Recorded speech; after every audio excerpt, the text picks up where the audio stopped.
സാഹിത്യ പബ്ലിക്കേഷൻസ് പ്രസിദ്ധീകരിച്ച retired forest officer Abdul Gafoor വായോളിയുടെ എന്റെ പൂച്ച നിങ്ങളുടെയും കവിതാ സമാഹാരം KEN കുഞ്ഞഹമ്മദ് പ്രകാശനം ചെയ്തു. ജീവിത മൂല്യങ്ങളെ ഉയർത്തിക്കാണിക്കുന്ന കവിതകളാണ് അബ്ദുൽ ഗഫൂർ വായോളിയുടേതെന്നും പുസ്തകം പണം കൊടുത്ത് വായിക്കുമ്പോഴാണ് പ്രകാശനം പൂർണ്ണമാകുന്നതെന്ന് കവിയും പ്രഭാഷകനുമായ KEN കുഞ്ഞഹമ്മദ് പറഞ്ഞു. പെരുമണ്ണ ഗ്രാമപഞ്ചായത്ത് പ്രസിഡന്റ് KP രാജൻ പുസ്തകം ഏറ്റുവാങ്ങി. സാമൂഹിക പ്രവർത്തകനായ ഡോക്ടർ MK ജയരാജ് ഉദ്ഘാടനം ചെയ്തു. പുസ്തക പ്രസാധന രംഗം വലിയ വെല്ലുവിളികളെ നേരിടുന്നതായും മികച്ച പുസ്തകങ്ങളുടെ പിറവിക്ക് ഇച്ഛാശക്തിയും കാത്തിരിപ്പും അനിവാര്യമാണെന്ന് ചടങ്ങിൽ മുഖ്യപ്രഭാഷണം നടത്തിയ എഴുത്തുകാരൻ സുദീപ് തെക്കേപ്പാട്ട് പറഞ്ഞു. പെരുമണ്ണയിലെ ചെങ്കതിർ കലാവേദി സംഘടിപ്പിച്ച പ്രകാശന ചടങ്ങിൽ കലാവേദി പ്രസിഡന്റ് AP അബ്ബാസ് അധ്യക്ഷത വഹിച്ചു.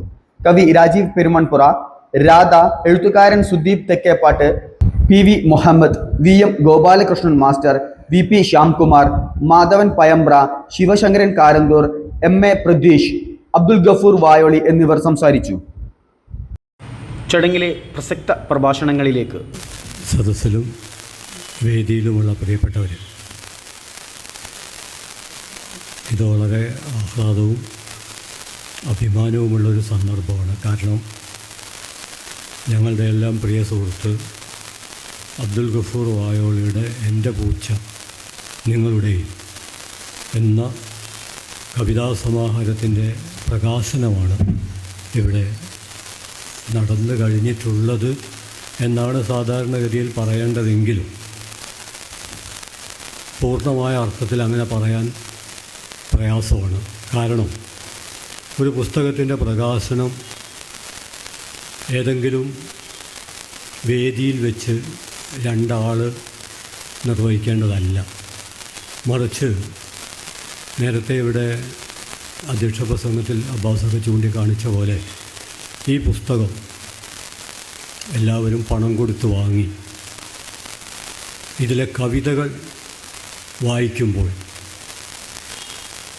നമ്മുടെ വായനയിൽ വെച്ച് ഈ പുസ്തകത്തിൻ്റെ പ്രകാശനം പൂർണ്ണമാകും. വളരെ പ്രയാസപ്പെട്ടിട്ടും ഇന്ന് ഇവിടെ എത്തിപ്പെട്ടത് ഈ സൗഹൃദം, ആ സൗഹൃദത്തിൻ്റെ ഒരു ശക്തി കൊണ്ടാണ്. അതായത് നേരത്തെ പറഞ്ഞു അബ്ദുൽ ഗഫൂർ വായോളി, ഞങ്ങളുടെ ഗഫൂർ, അദ്ദേഹം വളരെ പ്രതികൂലമായ അവസ്ഥകളെ അനുകൂലമാക്കി തീർത്ത സ്വന്തം പ്രയത്നം കൊണ്ട്, സ്വന്തം പ്രതിഭയുടെ ശക്തി കൊണ്ട് പ്രതികൂല പശ്ചാത്തലത്തെ അനുകൂലമാക്കി തീർത്ത ഒരാളാണ്. ക്ലർക്കായിട്ടും അധ്യാപകനായിട്ടും അദ്ദേഹം റിട്ടയർ ചെയ്തത് ഞാൻ മനസ്സിലാക്കിയിടത്തോളം വനം വകുപ്പിലെ ഫോറസ്റ്റ് ഡിപ്പാർട്ട്മെൻറ്റിലെ ഏറ്റവും ഒരു ഉയർന്ന തസ്തികയിലാണ് അദ്ദേഹം റിട്ടയർ ചെയ്തിട്ടുള്ളത്. ഈ പറഞ്ഞ സ്ഥലങ്ങളൊക്കെ വളരെ, പ്രത്യേകിച്ചും വനം വകുപ്പ് എന്നൊക്കെ പറയുന്നത് കുറച്ച് സംഘർഷമുള്ള സ്ഥലങ്ങളാണ്. അവിടെ ജോലി ചെയ്യുമ്പോഴും മൂല്യബോധം കാത്തു രക്ഷിച്ച ഒരു ഉന്നത ഉദ്യോഗസ്ഥൻ എന്ന നിലയിൽ പിന്നെ ഞങ്ങൾക്കൊക്കെ ഒട്ടേറെ അനുഭവങ്ങളുണ്ട്. അദ്ദേഹത്തിൻ്റെ ജീവിതവുമായി ചേർന്ന് നിൽക്കുന്നവരാണ് ഇവിടെ വേദിയിലും സദസ്സിലുമൊക്കെ ഉള്ളവർ. അതുകൊണ്ട് അദ്ദേഹത്തെ അഭിവാദ്യം ചെയ്യുന്നു. ഈ പ്രകാശനം എല്ലാവരും വീട്ടിൽ പോയി നിർവഹിക്കുന്നതിൻ്റെ ഭാഗമായിട്ട് അദ്ദേഹത്തിൻ്റെ ഒരു കവിത ഞാനിവിടെ ആമുഖമായിട്ട് അദ്ദേഹം കൊടുത്തിട്ടുള്ള ഒരു ഭാഗം വായിച്ചിട്ട് ഒന്ന് രണ്ട് കാര്യങ്ങൾ സംക്ഷിപ്തമായിട്ട് പറഞ്ഞിട്ട് അവസാനിപ്പിക്കുകയാണ്. അദ്ദേഹം സമർപ്പിച്ചിരിക്കുന്നത് കരുതലും കാവലുമായിരുന്ന സ്നേഹനിധിയായ വല്യമ്മച്ചിക്ക്. പിന്നീട് അദ്ദേഹം ഇതിൽ എഴുതിയിരിക്കുന്നത് കൈവിട്ട ആകാശം, പിടിവിട്ട ഭൂമി, കഥ മെനഞ്ഞോളൂ, സത്യം നിലവിളിക്കട്ടെ. വിശുദ്ധ ഗ്രന്ഥങ്ങളിൽ തന്നെ തിരഞ്ഞ് തിരഞ്ഞ് മടുത്തൊരാൾ അപരൻ്റെ കണ്ണുകളിൽ തന്നെ കണ്ട നിമിഷം തിരച്ചിൽ നിർത്തി.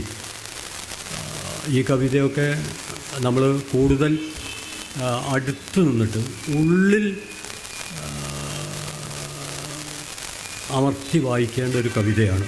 വിശുദ്ധ ഗ്രന്ഥങ്ങളിൽ തന്നെ തിരഞ്ഞു തിരഞ്ഞ് മടുത്തൊരാൾ അപരൻ്റെ കണ്ണുകളിൽ തന്നെ കണ്ട നിമിഷം തിരച്ചിൽ നിർത്തി. ഞാനിതിൽ 2 വരിയുള്ള ഒരു കവിതയെക്കുറിച്ച് മാത്രമാണ് പറയുന്നത്.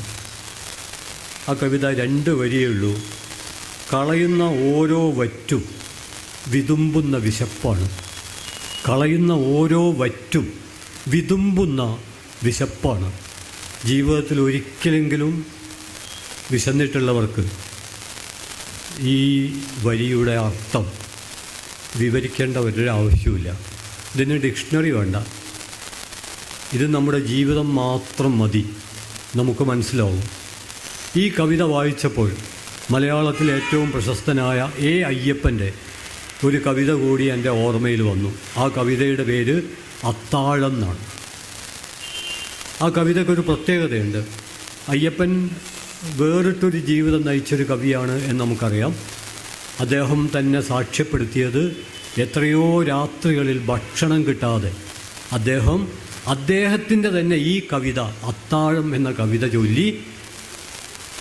ചൊല്ലി പിന്നെയും ചൊല്ലി ക്ഷീണിച്ച് ഭക്ഷണമില്ലാതെ കിടന്നുറങ്ങി പോയിട്ടുണ്ട് എന്ന് അദ്ദേഹം പറയുന്നുണ്ട്. അങ്ങനെ അയ്യപ്പൻ തൻ്റെ വിശപ്പ് അകറ്റാൻ വേണ്ടി ആവർത്തിച്ച് ചൊല്ലിയ ആ അത്താഴം 16 വരിയുള്ളൂ, അല്ലെങ്കിൽ 16 വരി ഉണ്ട്. എന്നാൽ ഗഫൂറിൻ്റെ കവിത 2 വരിയുള്ളൂ. ചെറിയ വരികളിൽ, കുറച്ച് വരികളിൽ വലിയ ആശയത്തിൻ്റെ ഒരു പ്രപഞ്ചം നമ്മുടെ മുമ്പിലേക്ക് അവതരിപ്പിക്കുന്ന അസാധാരണമായ ഒരു കവിതകളാണ് എന്നുള്ള കാര്യത്തിൽ ഒരു സംശയവുമില്ല. പൊതുവെ കവിത എന്ന് പറയുമ്പോൾ നമ്മൾ ചെറുശ്ശേരിയെക്കുറിച്ചും ഉള്ളൂരിനെ കുറിച്ചും വള്ളത്തോൾ അങ്ങനെയുള്ളവരെയാണ് നമ്മൾ ആദ്യമായിട്ട് കണ്ടത്. നമ്മൾ സ്കൂളിലൊക്കെ പഠിക്കുമ്പോൾ ചെറുശ്ശേരിയുടെ ഈണത്തിലുള്ള കവിതകൾ ചൊല്ലി സമ്മാനങ്ങൾ വാരിക്കൂട്ടാറുണ്ട്. അത് കഴിഞ്ഞ് കുറച്ചും കൂടിയും കഴിഞ്ഞപ്പോൾ നമ്മൾ മധുസൂദനൻ നായർ, സച്ചിദാനന്ദൻ അങ്ങനെയുള്ള കവിതകൾ വരാൻ തുടങ്ങി.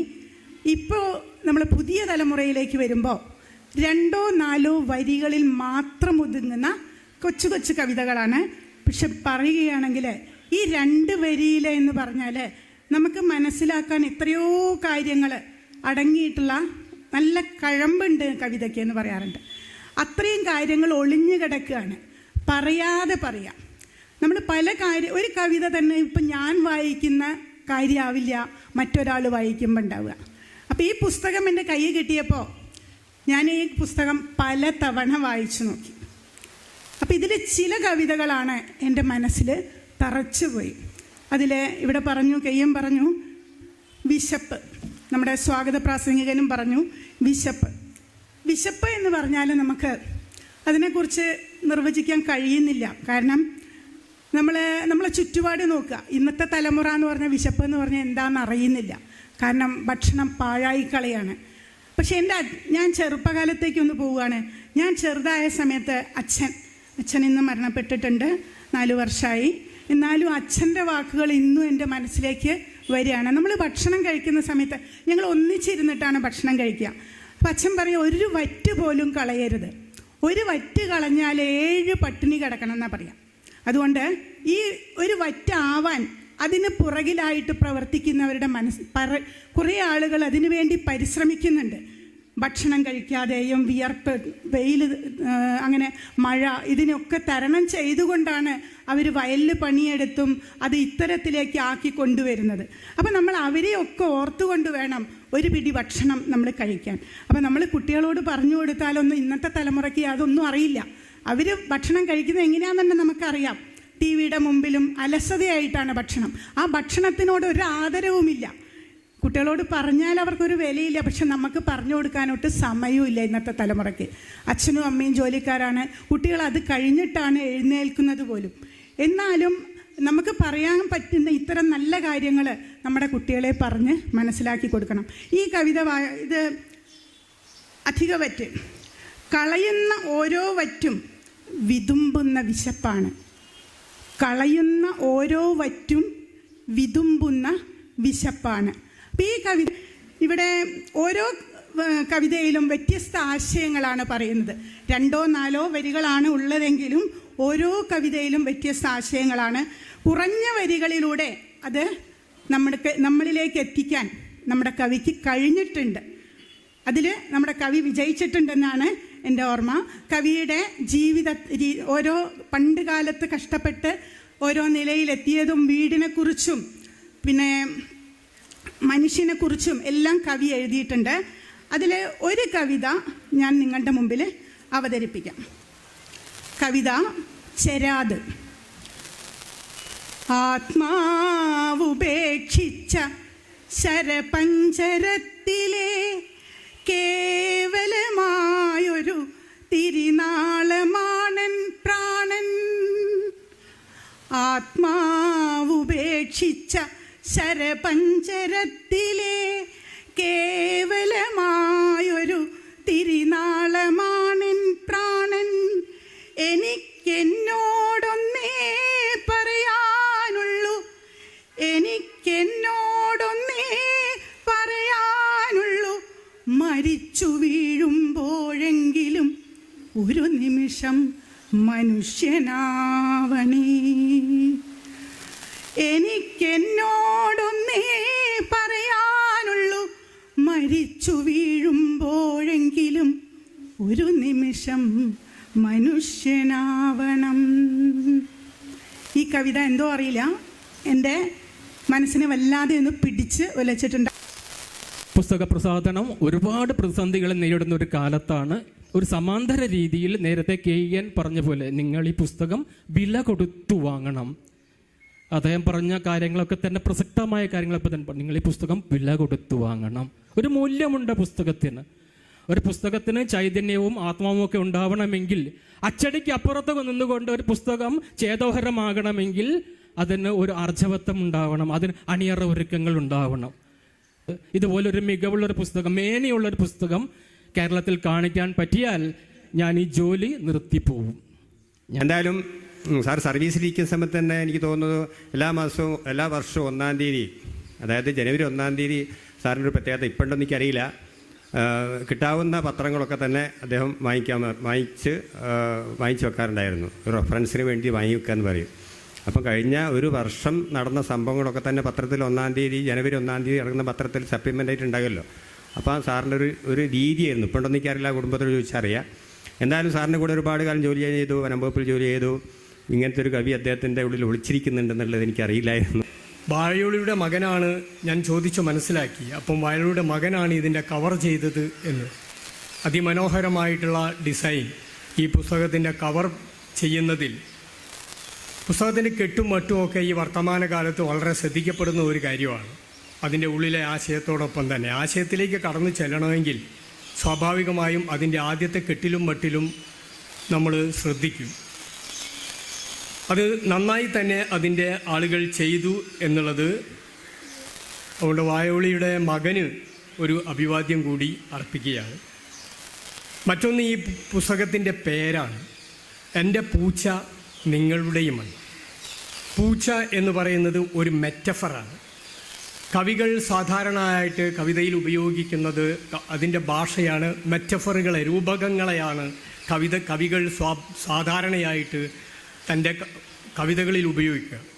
പൂച്ച എന്ന് പറഞ്ഞാൽ എങ്ങനെ മുകളിലേക്ക് എറിഞ്ഞാലും 4 കാലിൽ വീഴുന്നതാണ് പൂച്ച. പൂച്ച കണ്ണടച്ച് പാല് കുടിക്കുന്ന ഒരു ജീവിയാണ് പൂച്ച. കാഷ്ടിച്ചാൽ അതിൻ്റെ കാഷ്ടം മണ്ണിട്ട് മൂടുന്ന ഒരു ജീവിയാണ് പൂച്ച.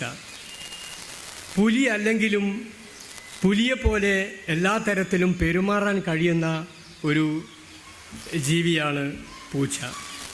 ഇണങ്ങിയാൽ നമ്മളോട് ഏറ്റവും കൂടുതൽ ഇഷ്ടം കാത്തു സൂക്ഷിക്കുന്ന ഒരു ജീവിയാണ് പൂച്ച.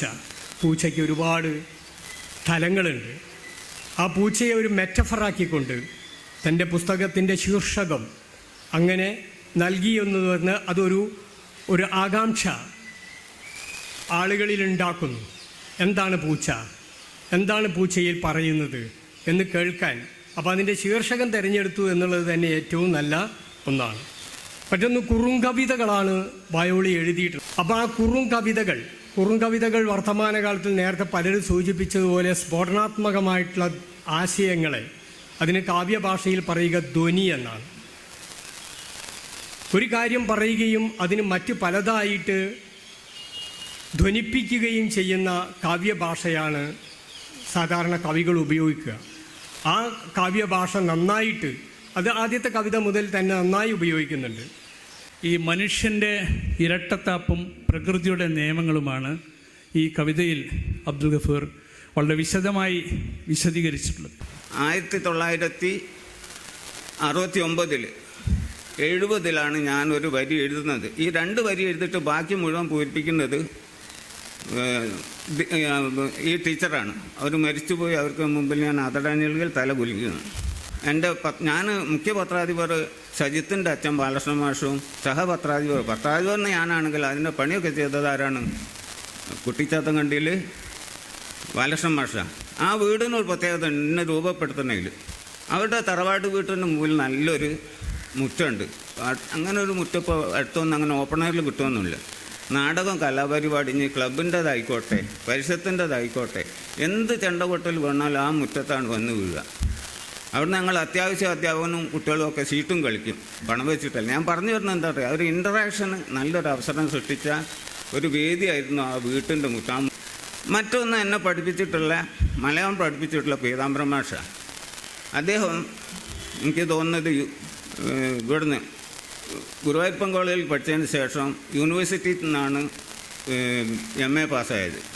അപ്പോൾ അദ്ദേഹം ഞാൻ ഹൈസ്കൂളിൽ പഠിക്കുമ്പോൾ പ്രസംഗം, കവിത, കഥ, ലേഖനം എന്ന് വേണ്ട എല്ലാത്തിനും ഈ യൂത്ത് ഫെസ്റ്റിവലിനും ഒപ്പം ആനിവേഴ്സറിക്ക് എനിക്ക് 4 സർട്ടിഫിക്കറ്റ് ഉണ്ടാവും ചുരുങ്ങിയത്.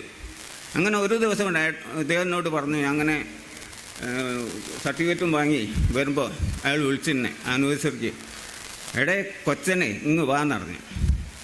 അപ്പോൾ ഇതൊക്കെ സർട്ടിഫിക്കറ്റാണ് എന്നറിഞ്ഞു. ഞാൻ ഇതൊക്കെ ഉമിക്കരി വെക്കാൻ കൊള്ളാമെന്ന് പറഞ്ഞു എന്നോട്, തമാശയായിട്ടാണ്. എന്നിട്ട് എൻ്റെ തോളിലും തലയിലും തട്ടിയിട്ട് പറഞ്ഞു, ഇതൊന്നും താൻ ഇവിടെ നിർത്തരുതെന്ന് എന്നോട് വാക്ക് പറഞ്ഞു.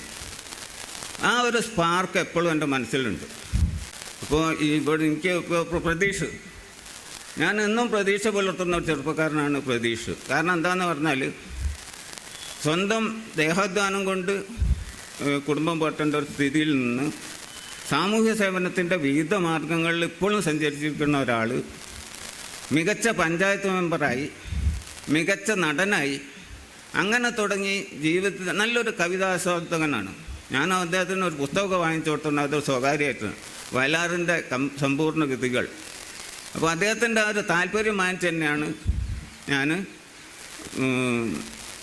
അദ്ദേഹത്തിന് വാങ്ങിച്ചു കൊടുത്തത്. ഇനി മറ്റൊന്നുകൂടി പറഞ്ഞു കൊടുത്തത്, ഇവിടെ ആവശ്യമായിട്ടുള്ള ഒരാൾ ഇതിന് ദീർഘമായ അവതാരിക, അതായത് 2-3 പേജ് അവതാരിക വിശദമായിട്ട് എഴുതിയിട്ടുള്ള ആഫീസ് മുഹമ്മദ് സാറായിരുന്നു. നമ്മൾ ഡേറ്റ് പറയുന്നത് അല്പം വൈകിയത് കൊണ്ട് അദ്ദേഹം എൻഗേജഡ് ആയിപ്പോയത്. അദ്ദേഹത്തിന് ശാരീരിക വിഷമങ്ങളുണ്ട്, എന്നാൽ പോലും അദ്ദേഹം കവിതകളൊക്കെ നോക്കി. അപ്പോൾ ഞാൻ അയാളുടെ ചൂടിൻ്റെ 4 അയലത്ത് എത്തൂല എന്ന് എനിക്ക് പലപ്പോഴും തോന്നിയിരുന്നു. അങ്ങനെ ഒരു ദിവസം ഇതൊക്കെ നോക്കിക്കഴിഞ്ഞാൽ വീട്ടിലെത്തി, മാഷെ ഞാൻ ഈ പുസ്തകത്തിന് എന്ത് പേരിടണമെന്ന് വെച്ച്, അതിപ്പോഴാണ് ചോദിക്കേണ്ടത്, നേരത്തെ പറയേണ്ടതെന്ന് മനസ്സിലായോ? പിടിച്ചാലും വലിയ മടയിൽ. അപ്പോൾ ഞാൻ പറഞ്ഞു ഇന്ന കവിതകളാണുള്ളത്. അപ്പോൾ അദ്ദേഹം ഒരു 5 കവിത അങ്ങോട്ട് നിർദ്ദേശിച്ചു എന്നോട്. അപ്പോൾ മാഷേ അതിൻ്റെ രസതല്ല, നിങ്ങൾ എന്ത് പേരിടാൻ പറഞ്ഞു? ഞാൻ എടുത്ത വായിക്ക് പറഞ്ഞ് എൻ്റെ തോന്നിയ നിന്ന് അത് പിടിച്ചാലും എന്താ പേടിയിൽ പിടുത്തം വിടും. അത് നിങ്ങൾ വിചാരിക്കുന്ന മാതിരിയല്ല, അത് ONV കുറുപ്പിൻ്റെ കാവ്യസമാഹാരമാണ്, നിങ്ങൾ അങ്ങോട്ട് എത്തിയിട്ടില്ല എന്നോട്. അല്ല, ഞങ്ങൾ പറഞ്ഞ ചൂടിൻ്റെ കഥയും വൈകാരികതൻ്റെ പ്രശ്നമാണ് പറഞ്ഞ്. ഇത് എല്ലാവരും നിങ്ങളെപ്പോലെ വളരെ പൂച്ചൻ്റെ, പിന്നെ പൂച്ച എന്ന് പറഞ്ഞാൽ ഒരു 1.5 പൂച്ചയാണ്. അതും വന്നത് കോവിഡ് കാലത്താണ്. ഞാനങ്ങനെ എഴുതാനിരിക്കുമ്പോൾ തള്ളപ്പൂച്ചയും കുട്ടികളും കെട്ടിമറിയുന്നു. അപ്പോൾ ഓല നോക്കിയപ്പോൾ ഓല നിപ്പ് പശു നോട്ടപ്പശുവൊക്കെ കണ്ടപ്പോൾ എനിക്കൊന്ന് തോന്നി ഇവലങ്ങനെ വെറുതെ വിട്ടുവിടാന്ന്. അങ്ങനെയാണ് ഈ ഓരോ കവിതയും പറക്കുന്നത്. എന്താ പറയുക, അനുഭവത്തിൻ്റെ നല്ല ചൂരും ഉണ്ട് അതിൽ. കാടില്ലാതായാലും എന്ത് പറ്റും, വന്യമൃഗങ്ങളില്ലാതായാലും എന്ത് പറ്റും എന്നുള്ളതായാലും എഴുതി. എപ്സ്റ്റീൻ ഫയലിനെ പറ്റി ഞാൻ എഴുതിയിട്ടുണ്ട്, മനസ്സിലായോ? 4 വരിയേ ഉള്ളൂ. 9/11 എന്ന് പറഞ്ഞാൽ ഭീകരാക്രമണമാണ്. ഭീകരാക്രമണം അല്ല അത്, മൊസാദ് ആസൂത്രണം ചെയ്ത ആക്രമണം തന്നെ അതിൻ്റെ കുറിപ്പിലും എഴുതിയിട്ടുണ്ട്. അതൊക്കെ ഒരു ചരിത്രരേഖയായിട്ട് നിൽക്കും. കാരണം എന്താണെന്നറിയോ, അക്ഷരം മരണമില്ലാത്തതാണ്. അതുകൊണ്ട് തന്നെ ആ വാക്കുകളും അവിടെ തന്നെ നിൽക്കും. ബാക്കിയൊക്കെ എന്ത് ചെയ്യും, മിക്കവാറും നമ്മളോടുകൂടി മണ്ണടിച്ച് പോകും. ഈ അക്ഷരത്തിൻ്റെ എന്നോട് മോനും അതിൻ്റെ ഇടയ്ക്ക് ഒരു പുസ്തകം തന്നു, വാപ്പൊക്കെ എഴുത്തിൻ്റെ ഭ്രമം കൂടിയെന്നുണ്ട്. അപ്പോൾ മോൻ പറഞ്ഞ് ഹൗ ഉദ്ദേശിക്കുന്നത് ഇങ്ങനെയാണ്. നിങ്ങൾ എന്തിനു എഴുതുന്നു എന്നുള്ളൊരു ഇംഗ്ലീഷ് പുസ്തകമാണ്. മൂപ്പര് നിങ്ങളതൊന്ന് ആദ്യം വായിക്കും, എന്നിട്ട് എന്നോട് അതിൻ്റെ വിവരം പറഞ്ഞിട്ട് ബാക്കി നിങ്ങളത് എഴുതണോ മുന്നോട്ട് പോകണോ എന്നൊക്കെയുള്ള തീരുമാനിക്കുക. അങ്ങനെ ഞാൻ ചെറിയൊരു ഗ്യാപ്പിൽ ഇവിടുന്ന് മോളെ കൂട്ടത്തിൽ ജിദ്ദയിൽ പോയി. ആ കിട്ടിയ ഗ്യാപ്പിൽ ഞാൻ ഇതൊക്കെ വായിച്ചു. അപ്പോൾ മോൻ പറഞ്ഞിട്ട് വലിയ ശരിയുണ്ടോ, വലിയൊരു എന്താ ഒലിവർ ട്വിസ്റ്റോ മറ്റോ എഴുതിയതാണ്, മാർട്ടീനാ അങ്ങനെയുള്ള ഒരാളാണ് എഴുതിയത്. അപ്പോൾ ഞാൻ നോക്കുമ്പോൾ നമ്മളൊന്നും ഈ അക്ഷരലോകത്ത് ആരുമല്ല. എന്താണ് 0.00 അവസാനം ഒരു ഒന്നും ഇടാൻ പോലും നമ്മളുണ്ടാവില്ല. അപ്പോൾ എഴുത്ത് എന്ന് പറഞ്ഞാൽ ഒരു വമ്പിച്ച ബാധ്യതയാണ്, കടമയാണ്, ഒപ്പം ഒരു അവകാശം കൂടിയാണ്. അപ്പം നിങ്ങൾക്ക് എന്ത് വേണമെങ്കിലും എൻ്റെ കവിതകളെ പറ്റി പറയാം. അപ്പോൾ സാറ് തന്നെ പറഞ്ഞാൽ എന്താ പറഞ്ഞാൽ ഇതൊക്കെ ഗദ്യ കവിതകളാണ്, സൈബർ കവിതകളാണ്. അപ്പം അതിൻ്റെ അടുത്ത് ഞാനും ഓഫീസറും തമ്മിൽ ചില്ലറ ഗുസ്തികളൊക്കെ നടക്കും. ഞാൻ പറഞ്ഞു ഇതൊക്കെ കൊണ്ടു കൊടുത്തിട്ട് ഞാൻ പറഞ്ഞു മാഷ ഇതൊന്ന് നോക്കണം, ഇതിൽ വല്ല അക്രമവും നടത്തിക്കണമെന്ന്. എൻ്റെ വാചകത്താണ്. അപ്പോൾ അദ്ദേഹം നല്ലോണം നോക്കി, എന്താ അക്രമം മനസ്സിലായി? അത് ഓഫീസറാണ്. ഞാൻ എൻ്റെ ഒരു എന്താ പറയുക വികട സരസ്വതിയാണോ എന്നൊന്നും നമുക്ക് അറിഞ്ഞുകൂടാ. ഞാനുള്ളത് അങ്ങ് തുറന്നു. ഇപ്പോൾ ഞാൻ അല്ല കെയ്യനോട് പറഞ്ഞാൽ കെയ്യനോട് പറയാം, എവിടെ കണ്ടാലും തോണ്ടിയിട്ട് പറയും എഴുതി. ഞാൻ പറഞ്ഞു ഇപ്പം അനുഭവിച്ചില്ലെന്ന്. അപ്പോൾ എൻ്റെ പൂച്ച പുറത്തിറങ്ങിയിട്ടുണ്ട്, പുറത്ത് ചാടിയിട്ടുണ്ട്. അത് ഏത് ജാതി പൂച്ചാണെന്ന് നിങ്ങൾ തീരുമാനിക്കണോ, അത് വളർത്തണോ തല്ലിക്കൊല്ലണോ എന്നുള്ള അവകാശം നിങ്ങൾക്ക് പൂർണ്ണമായും വിട്ടുകൊണ്ട് എൻ്റെ വാക്കുകൾ ഇവിടെ ഉപസംഹരിക്കുകയാണ്. നന്ദി, നമസ്കാരം.